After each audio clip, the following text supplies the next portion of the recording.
Entre África y América del Sur, 1779 a 1791 aproximadamente, la costumbre de cargar cestos en la cabeza los mantenía erguidos y con el pensamiento más cerca del cielo que de los pies. Era una aldea con pocos habitantes, donde cada uno hacía parte de su trabajo y tenía su lugar en las danzas. Aquellas personas conocían la diferencia entre un fuego sagrado y un fuego familiar, donde asar los alimentos. Separaban sin dificultad las plantas benéficas de las maliciosas, aceptaban las lluvias y las sequías, y cuando se tendían a descansar, eran capaces de reconocer cientos de formas en las nubes. Y Mahoma era un joven cazador, tan diestro que la aldea entera lo consideraba un elegido de los antepasados. Atima era una hermosa muchacha, buena en el arte de teñir plumas y coser pieles. Eran tiempos de cacería. El día había amanecido con olor a madera, y el más anciano de la aldea miraba a su alrededor con una sonrisa divertida, como si supiese que algo agradable estaba a punto de suceder. Y Mahoma miró a la joven Atima por la mañana, la miró con fijeza y siguió andando. Y Mahoma miró a Atima por la tarde. Ella se cubrió las mejillas con las manos y puso su pie derecho sobre su pie izquierdo. Alzaron una choza en el sitio indicado por los mayores, y la vida continuó su curso al son de los tambores. Pero al año siguiente, los tambores empezaron a anunciar desgracias. Primero unos, después otros.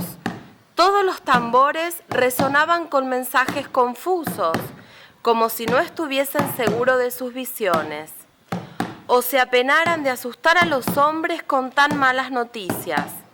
El tiempo caminó a su modo, ni rápido ni lento, y pasó otro año. Los tambores continuaban sonando, roncos y tristes. Ellos sabían, anunciaban, advertían que grandes males se avecinaban. 3 años y algunas lluvias habían pasado desde la boda de Mahoma y Atima. Para entonces, los tambores repetían un solo mensaje: ya viene el llanto, ya nos arrancan el corazón, ya viene el llanto, ya nos arrancan el corazón.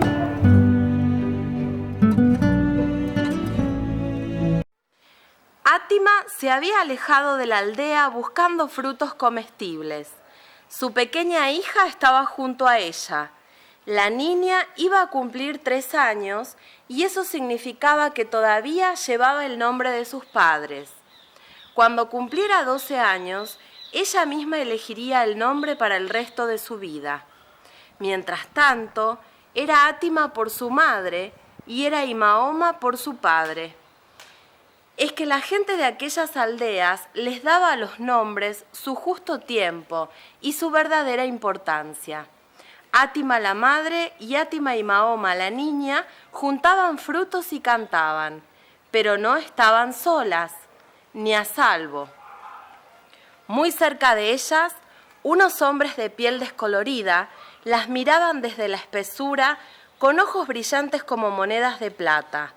Eran cazadores de hombres y preparaban las redes.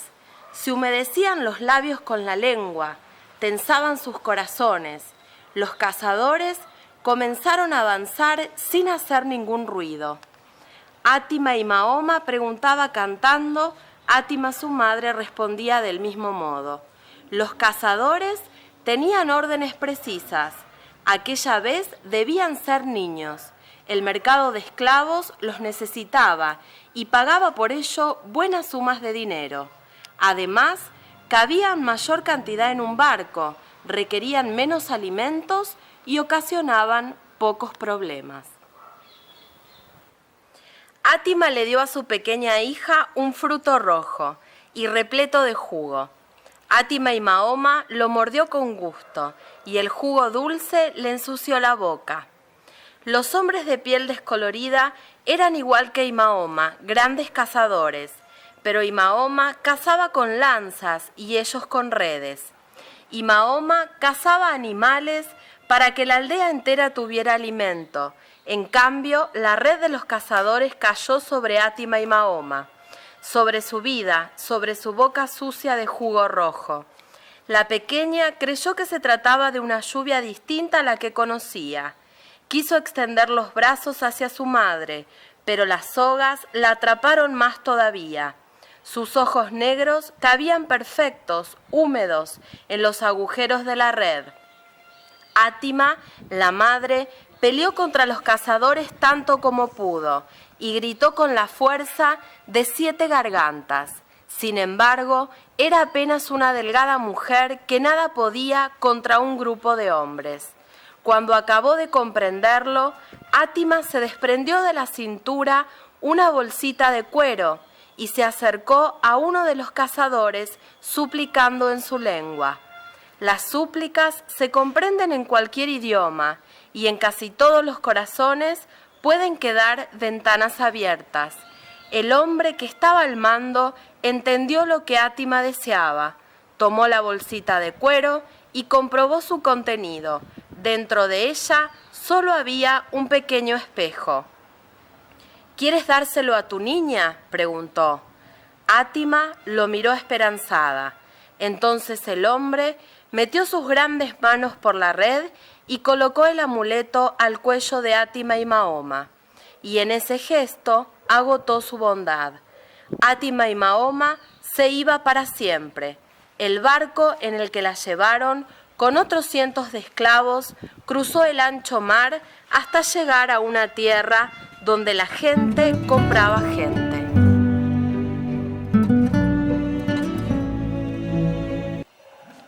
Vean la fuerza de este jovencito, vean el porte. Aquí, aquí, los dientes de esta niña lo dicen todo. Sana, fuerte y a buen precio.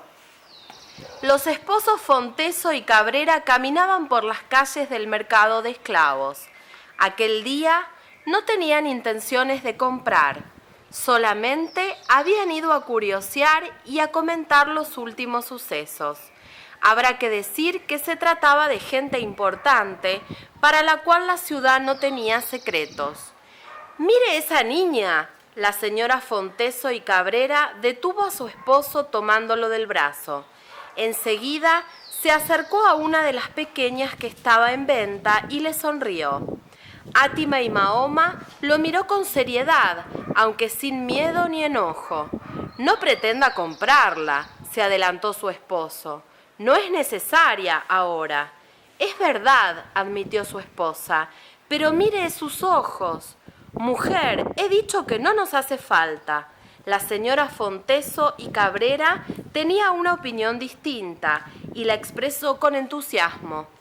«Claro que hace falta. Esta niña debe tener la edad de nuestra Raquel. ¿No cree usted que podría ser su doncella personal?» El señor Fonteso y Cabrera tuvo que aceptar que aquella africanita tenía algo especial. «¿Qué llevas ahí?», le preguntó señalando la bolsita que colgaba de su cuello. Átima y Mahoma no entendió las palabras, pero entendió el gesto, y enseguida protegió con sus 2 manos la herencia de su madre, sin saber que de ese modo se ganaba la voluntad de su futuro amo. «Vaya con su carácter», dijo el señor Fonteso y Cabrera, complacido con la bravura de la pequeña, igual que se complacía viendo cómo mostraban los dientes sus valiosos cachorros de caza. Entonces, como el precio que pedían por ella le pareció razonable, decidió que la llevarían consigo. Al momento de comprar un esclavo, era necesario ponerle un nombre, de modo que quedara asentado en las notas de propiedad.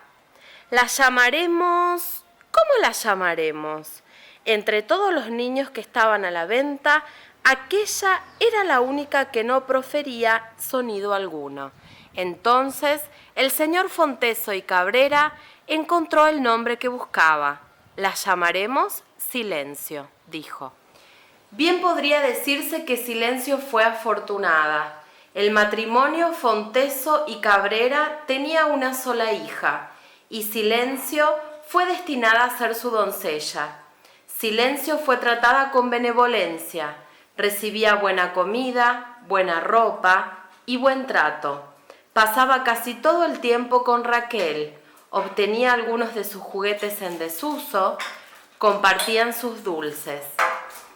De vez en cuando, si a Raquel le dolía la panza o tenía catarro, Silencio se acostaba sobre sus pies para mantener el calor de su amita enferma, y eso era mucho mejor que dormir en las barracas frías. Raquel y Silencio crecieron juntas.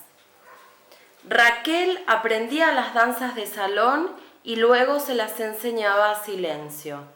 Silencio estaba obligada a ayudar en algunos quehaceres domésticos y Raquel se aburría.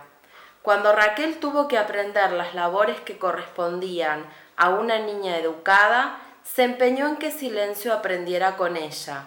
De otro modo, tejía mal y bordaba peor. «Será mejor que Silencio esté con ella», dijo su madre, y el señor Fonteso y Cabrera acabó por aceptar.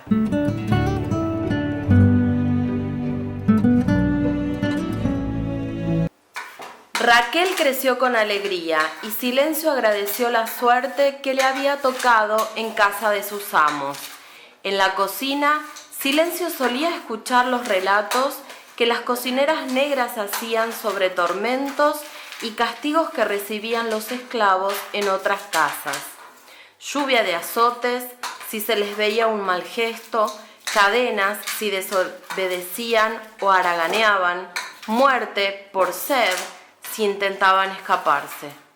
«Demos gracias por la bondad de nuestros amos», decían las negras ancianas. Silencio daba gracias con ella. Pero Silencio tenía una tristeza, su nombre. Por mucho que se esforzara, no lograba recordar el nombre que tenía en su tierra.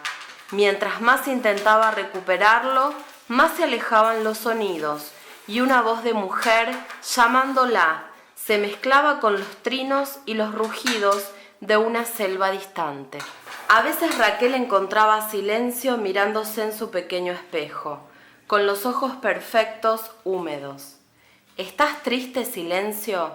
¿Pensás en tu nombre? Si querés, probamos a ver si te acordás». Entonces comenzaba una lista: María, Mercedes, Pilar, Inés, Antonia. «Esos no», decía Silencio. Aurora, Matilde, Jacinta, esos tampoco. Y el nombre africano se perdía, retrocedía a un sitio donde la memoria ya no encuentra caminos de regreso. Para su cumpleaños número 12, Raquel le pidió a su padre un regalo especial. La niña deseaba enseñarle a Silencio las letras y los números. «¿No tiene usted mejores cosas que hacer?», le preguntó el señor Fonteso y Cabrera a su hija. «No me gusta bordar, me gusta ser maestra». «¿Con que le gusta ser maestra? Entonces puede enseñarle a sus primos pequeños». «Ellos solo vienen de vez en cuando». El señor Fonteso y Cabrera dio una profunda pitada a su cigarro. Después pronunció palabras llenas de humo. «Entienda y recuerde que ellos no poseen un alma como la nuestra, y por lo tanto no poseen nuestras capacidades». «Pero Silencio está siempre conmigo, y es como si fuera un poquito blanca». Aquella tarde, la mirada severa de su padre dio por acabada la conversación. Sin embargo, Raquel insistió al día siguiente y al siguiente. En esta oportunidad, el señor Fonteso y Cabrera demoraba en ceder al pedido de su hija. Sabía que semejante cosa no sería bien vista por sus amigos. «¿Es cierto que en tu casa los esclavos aprenden a leer y escribir?», preguntarían. «Un asunto inaceptable», murmurarían a sus espaldas, pero por otro lado, Pensaba que de seguir las cosas tal como iban, pronto se vería obligado a negarle y aún a quitarle a su pequeña Raquel las ventajas con las que había crecido. Y el señor Fonteso y Cabrera había aprendido que el lujo resulta natural como el aire cuando se lo conoce desde la cuna. Al fin pudo más este pensamiento. «Pongo una estricta condición», dijo el señor Fonteso y Cabrera antes de darse por vencido. «Que esto sea un secreto. Usted le dará las clases en el granero y no lo contará a sus amistades ni a sus primos». Raquel y Silencio buscaron una madera bastante grande y lisa, que apoyaron contra una de las paredes del granero. Allí escribían las letras y los números con pedazos de yeso. Luego acomodaron unos fardos de heno como asientos y tuvieron su escuela. Por su parte, el señor Fonteso y Cabrera se tranquilizó imaginando que aquel juego aburriría muy pronto a su hija. ¡Cuánto se equivocó! Los meses pasaron y el granero donde Raquel le enseñaba a Silencio las letras y los números jamás estuvo ocioso. La vida transcurría con bien, o al menos eso parecía. A veces, Silencio solía tomar su espejo y frente al cristal intentaba recordar su nombre. Josefina, Alma, Anita, esos no. Aurelia, Magdalena, esos tampoco.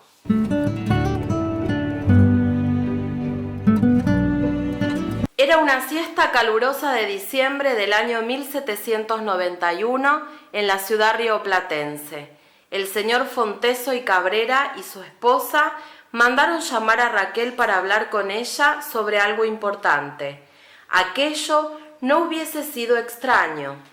Era frecuente que ante cualquier falta de Raquel, sus padres se esforzaban en largas amonestaciones, intercaladas con fábulas y versículos, pero esa vez parecía diferente. Raquel no imaginaba lo que estaba a punto de escuchar, porque nadie le había advertido que la situación económica de la familia era desesperada y que su padre enfrentaba el fantasma de la ruina. «Verá usted, hija», dijo el señor Fonteso y Cabrera, «las cosas aquí no están del todo bien». La esposa del señor Fonteso y Cabrera no alzaba la vista de su bordado. Sin cesar daba puntadas verdes y puntadas azules en los bordes de un mantel de hilo. «He intentado demorar esto», continuó el padre. «Sin embargo, ya no hay manera de retrasar algunas tristes decisiones. Son decisiones que me pesan, créame, me pesan mucho». Justo entonces su esposa se pinchó el dedo con la aguja, una aguja roja en el ramo de flores que bordaba. «Necesitamos reunir algún dinero y para eso debemos desprendernos de ciertas cosas de valor, alhajas de su madre, los caballos de raza». En el mantel de hilo las flores se marchitaban apenas bordadas. Quizás por eso el señor Fonteso y Cabrera se dispuso a decir todo de una sola vez y con tono que no dejara lugar a reclamos. «Y algunos de nuestros esclavos. Silencio es una de nuestras siervas domésticas de mayor valor, joven, sana y de buen carácter, de manera que...» Raquel había entendido. «Podría vender una cocinera», comenzó a decir Raquel. «Siempre dice usted que son las mejores y que sus amigos las envidian». Compraron a Silencio para una hacienda en la provincia de Mendoza, y esta vez no había más que decir. Todos allí sabían lo que significaba el trabajo de los esclavos en las haciendas sol a pleno durante interminables jornadas, látigo para los débiles, noches dolorosas, picaduras de insecto, agua con mal sabor y los tambores volvieron a llorar.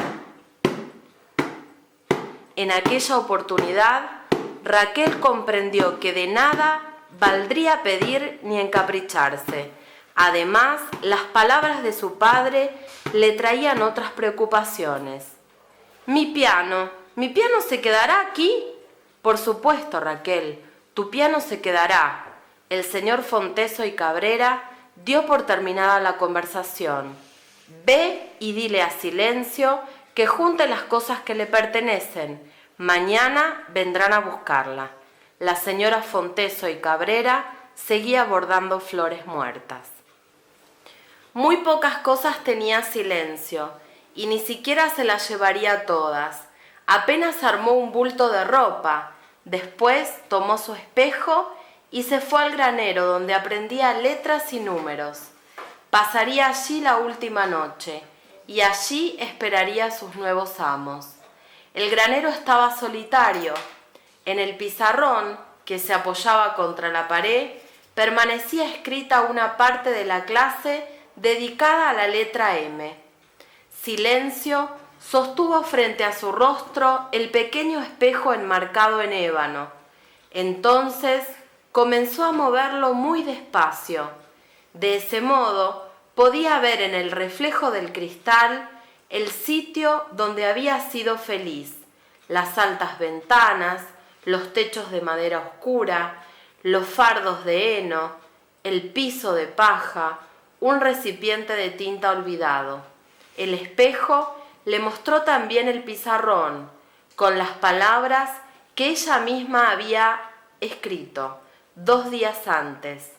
Amo a mi amita. Pero el espejo, como sucede, mostraba el mundo dado vuelta. Átima im aoma. Eso leyó Silencio en el pequeño espejo enmarcado en ébano, que su madre le había dado antes de que se llevara para siempre. Átima y Mahoma.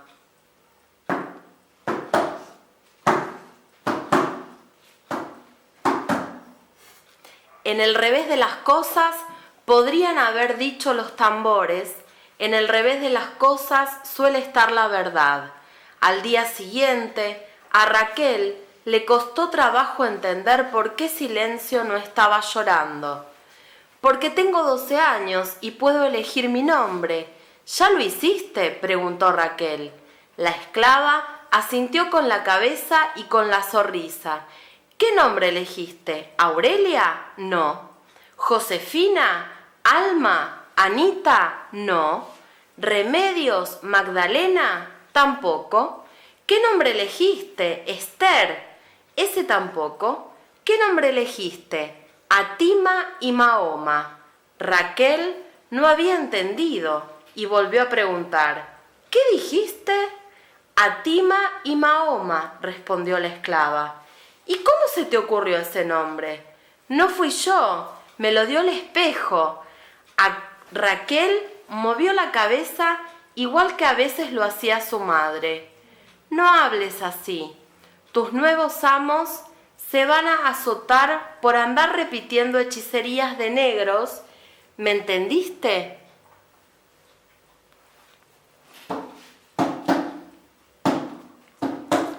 Y los nuevos amos llegaron a media mañana, sin tiempo para esperar largas despedidas y mucho menos llantos. Atima y Mahoma y Raquel apenas pudieron darse el último abrazo. Fue entonces cuando Raquel hizo una promesa. «Te voy a buscar. Algún día iré a buscarte». «¡Arre!». Y el carro partió rumbo a Mendoza. Raquel corrió un poco por el camino, repitiendo un saludo que solo ellas podían entender. «¡Adiós, Atima y Oma! ¡Adiós!», respondieron los tambores.